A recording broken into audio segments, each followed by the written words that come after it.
Cümleten selamun aleyküm. Ben Erdal Erdoğan. Beni izleyen herkese sonsuz selamlar, saygılarımı gönderiyorum. Belçika'da bulunan Emrah Karşıyak abime de buradan selamlar. Kendisinin isteği üzerine bu videoyu çekiyorum. 22 Temmuz'da biz Grup Erdoğanlar olarak Afyon Emirdağ Özkan köyünde Emrah abimin oğlunun sünnet düğününde olacağız inşallah. Erdal'ım bana böyle bir video çek dedi. Eşime, dostuma, akrabalarıma dedi bunu tanıtım amaçlı gönderin dedi. Ben de kendisinin isteği üzerine bu videoyu çekeceğim. Bu çalıp söyleyeceğimiz eserimizi bizi izleyen dünyanın neresindeyseniz sizlere armağan ediyorum. İyi ki varsınız, biz sizlerle varız. Allah'a emanet olun. Sizleri bu güzel videoyla baş başa bırakıyorum. Hoşça kalın.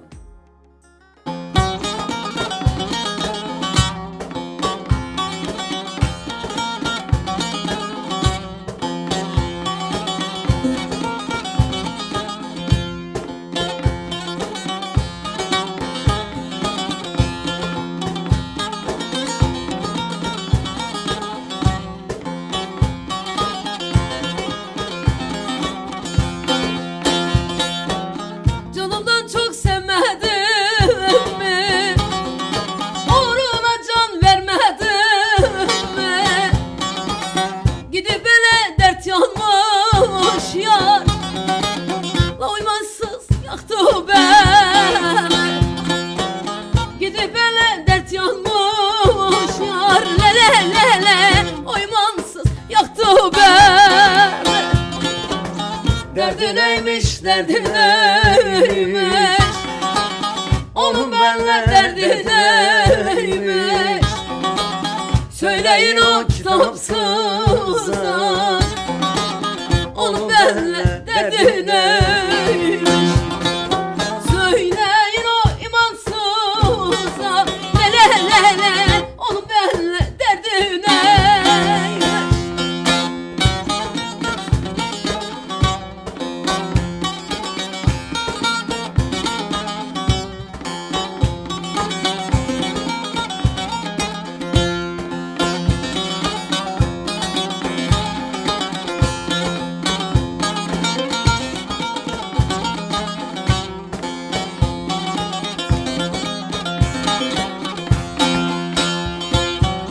Siyah saçıma bıraktım, yıllarımı sen kararttın.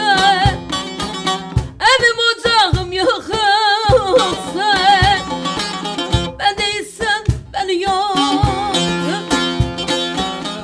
Evim ocağım yıkılsın, ben değilsen beni yaktın. Derdi neymiş, derdi neymiş? Onun benle derdi neymiş? Söyleyin o kitapsıza, onun benle derdi neymiş? Söyleyin o imansıza, le le le le o imansız yaktı beni.